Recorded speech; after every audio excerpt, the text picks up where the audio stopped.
أرض القداسة والعلوم حضارتي، حاشا لغير الله ذلت هامتي، ما كان علمي صامتا بل إنني أرويت علم الكون من سبورتي، ما زلت حيا أبني جيلا واعيا بنوا المنارة من بقايا حجارتي.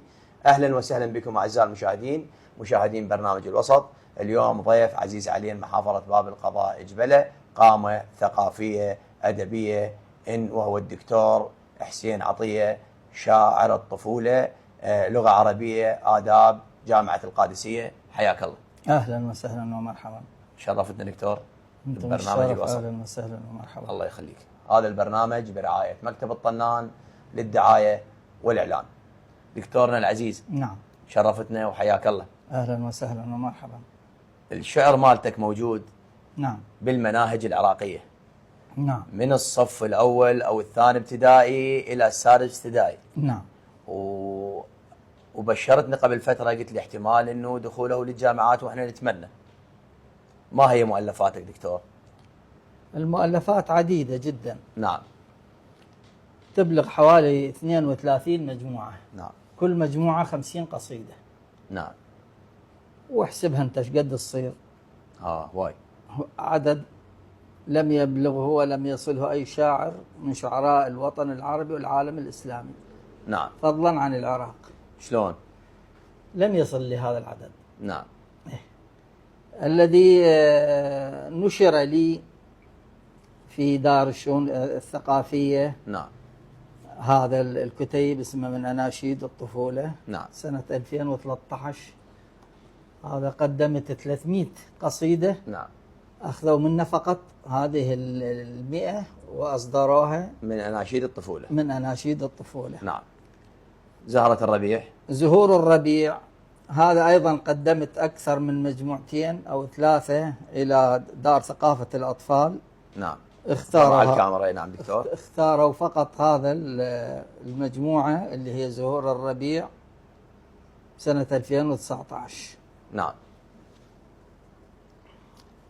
نعم دكتور. وكنت قد ألفت هذا الكتيب بالتعاون مع الأخ حسين سلامة في مكتبه. نعم. عندما كان في داخل جبلة. تحياتنا إلى حسين سلامة ابن جبل البار. ابن جبل البار والصديق. نعم. العزيز والمحترم. محترم فعلا.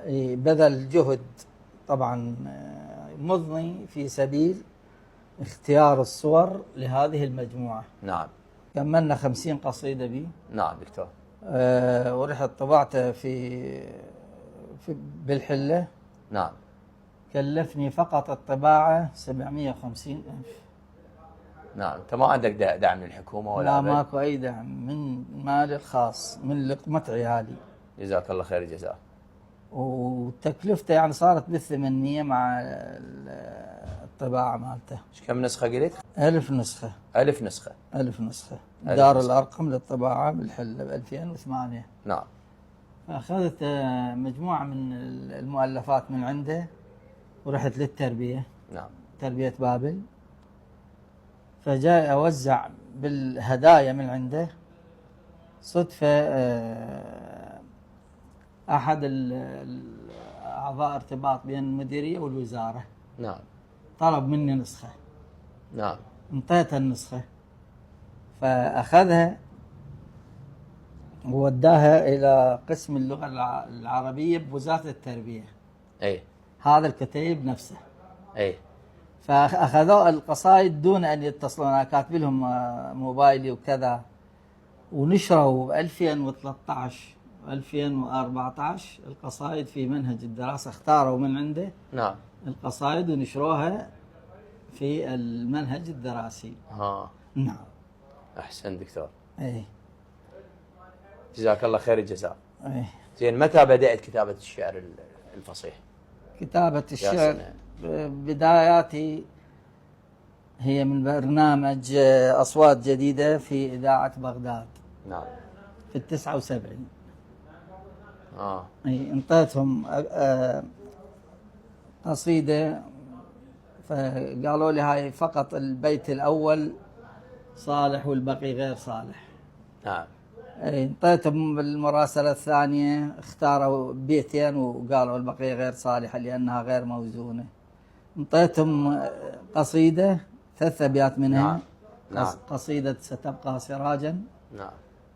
هي عن بغداد، فهنئوني بسلامة استخدام العروض الصحيح. اي حافظ النص منها؟ نعم اي والله حافظ. سمعنا منها.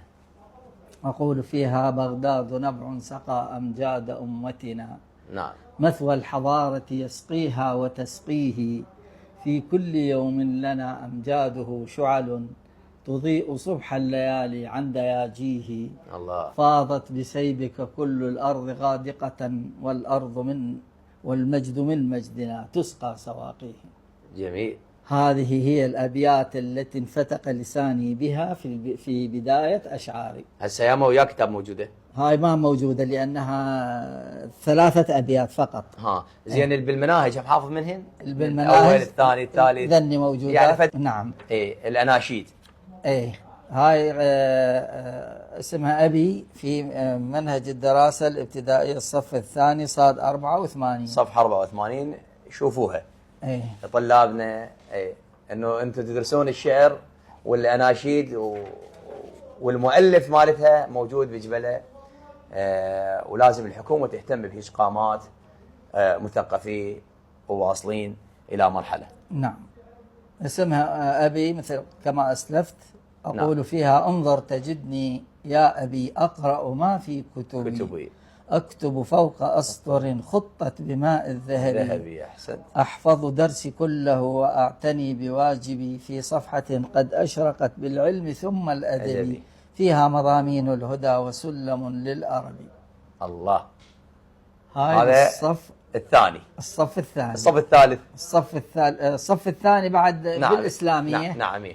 بني توضأ.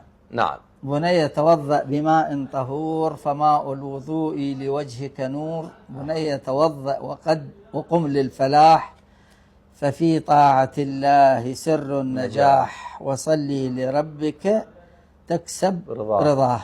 هاي في كتاب التربية الإسلامية للصف الثاني الابتدائي صاد 42. طلابنا هم شوفوها بصف الثاني ابتدائي. نعم صفحة 42. اي البعد هي صف الثالث مو؟ الصف الثالث حديقتي. نجي على صف الثالث. اي الصفحة 70. حديقتي جميلة. حديقتي جميلة كأنها خميلة، فيها زهور الزينة تزهو بها المدينة، والورد ليلا فتح بعطره وأصبح، والزهر حلو فيها وطيبه يحييها، فيها نرى الأماني وأجمل المعاني. الله. الله. ثالث. الرابع نبدي. لا الخامس. الخامس. نعم. صفحة شقد؟ صفحة 157 بالقراءة. نعم 157 بالقراءة. هم تابعوا طلابنا وآبائنا. نعم. القصيدة تقول يا بلبلي يا بلبلي غرد إليك ثم لي، ما الصبح إلا مقبل والليل دعه ينجلي، غرد إذا هل السحر فالنجم يصغي والقمر، وكل من تنبه فجرا مع الصبح الأغر، غرد وفي البوادي وكن بهن الشادي، تلك الزهور فتحت واخضر روض الوادي، غرد على غصن الشجر وبين أصناف الثمر، واسبح بأنفاس الشذا واغفو على ثغر الزهر. أحسن دكتور. الدكتور حسين عطية شاعر الطفولة. هاي وياها مو؟ هاي قصيدة أسرتي في الصف السادس على صفحة 116. الصف السادس صفحة 116. نعم. يا أسرتي يا أسرتي يا أسرتي يا أسرتي أنتم بها أحبتي، وفي السرور جنتي ومتعتي وروضتي، وفي الطيوب نسمتي وفي الغروب شمعتي، وإن جلسنا كلنا فتلك آي فرحتي، ثغري يقول عندها أهدي إليكم قبلتي، وفوقها من مهجتي ومن ضياء مقلتي، حتى أراكم بسمة فوق شفاه بهجتي، فيها وجدت بينكم روحي وأنس راحتي، فارحم إلهي دائما أمي وكل أخوتي، وزد عليهم نعمة بالخير واحفظ أبتي. أحسن دكتور. هاي في منهج الدراسة الابتدائية. نعم. أما في منهج الدراسة للمسرعين. نعم. هم عندك المسرع. نعم. خير إن شاء الله. أحسن دكتور. العودة إلى الدرس. إلى الدرس عدنا ففي الدرس نور، وكم قد سعدنا بكل السرور، بما قد وجدنا وكل الحضور، وها نحن جئنا لكسب العلوم، إذا ما كبرنا سنجني الكروم، فهيا وعجل مع المسرعين لنحظى أرض الله والمؤمنين. أحسن دكتور. في كتاب المسرعين المرتبة الثانية، صفحة 28. نعم. مكة المكرمة. نعم. مكة مكة ما أحلاها، النور الأبهى حياها، علت إبراهيم بناها، والله من الشر حماها، ولمن قد آمن أبقاها، ليحج إليها ويراها، تسمو في الرحمة ركناها. أيضا على صفحة كتاب المسرعين للمرتبة الثانية. نعم.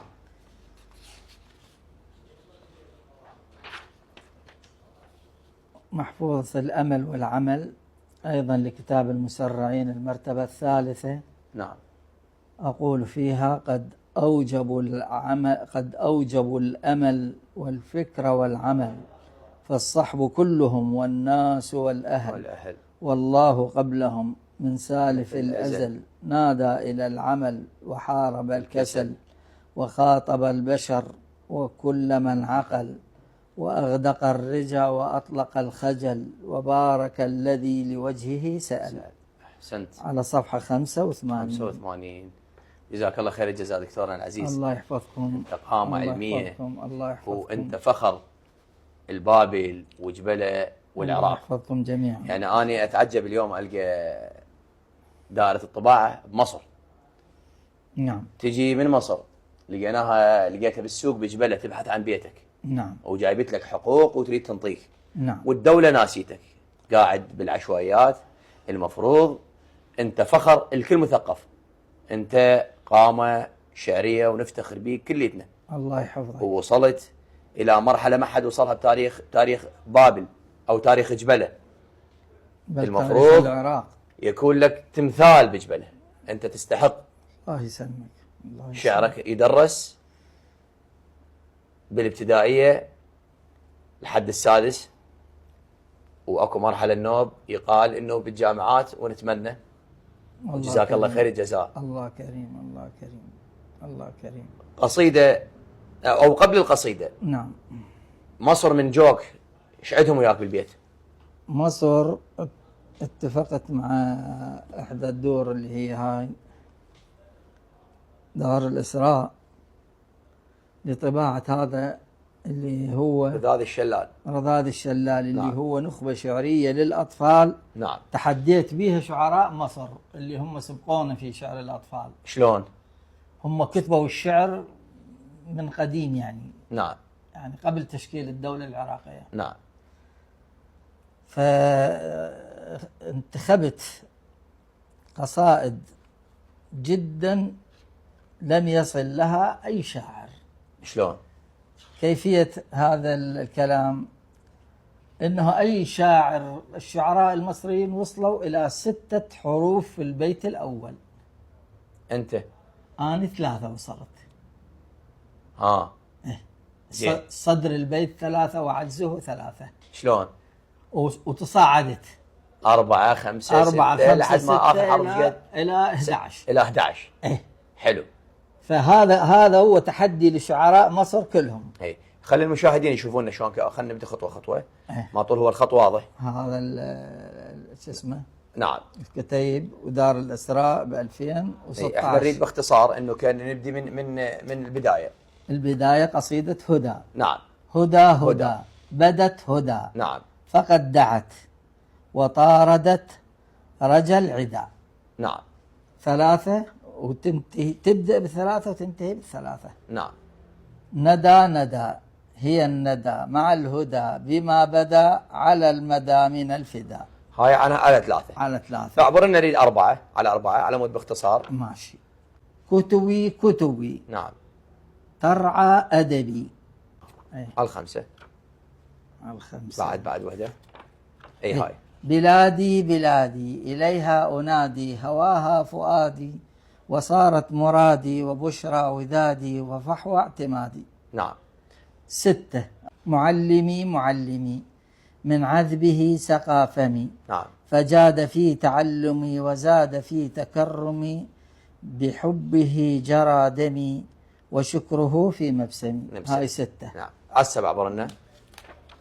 فدتك الروح في الزمن وولدي ساعة المحن بلوح السر والعلن. أيا روحي أيا بدني أيا أنسي أيا سكني. أحسنت. هاي 8. نعم. ساعدت أمي. نعم. ساعدتها أم التي أحببتها، إن أمرت أطعتها، في حاجة جلبتها، عن حاجتي شاورتها، رقت وقالت ها تها. وإلى يعني إلى حرف 11 دكتورنا العزيز. نعم. أي. فقبل النهاية نعم. عندك قصيدة اسمها معجزة الخلود. نعم. بحق الإمام علي عليه السلام. نعم. هاي القصيدة أخذت صدى واسع بوقتها. نعم. أريد نسمعها منها كم بيت قبل الختام. نعم. أقول فيها: شتموك كي يبنوا بشتمك دولة، السيف يحكمها بدنيا لا بدين. الله. شتموك كي يعلوا بجور قدرهم، فهوا وزدت ترفعا رغم السنين. أحسنت. فالله يرفع من يشاء وينتقي ممن براه إلى ذرار المخبتين. نعم. على حد هاي. عندك شتم التطرف هي طويلة. نعم. طويلة تصل 90 بيت. 90 بيت. اي اكثر ما اعرف بالضبط. شكرا لك دكتور. الحمد لله. كنت ضيف أهلاً خفيف وسهلاً. الظل علينا. اهلا وسهلا. حياك الله. الله يحفظك. وشرفتنا ببرنامج الوسط. الله يسلمك. وهذا البرنامج برعاية مكتب الطنان للدعاية والإعلان. هذا ما يسع من وقت برنامجنا. كان في الإعداد والتقديم أخوكم الشاعر بشار الشجيري. انتظرونا في حلقة أخرى مع مبدع آخر. في أمان الله.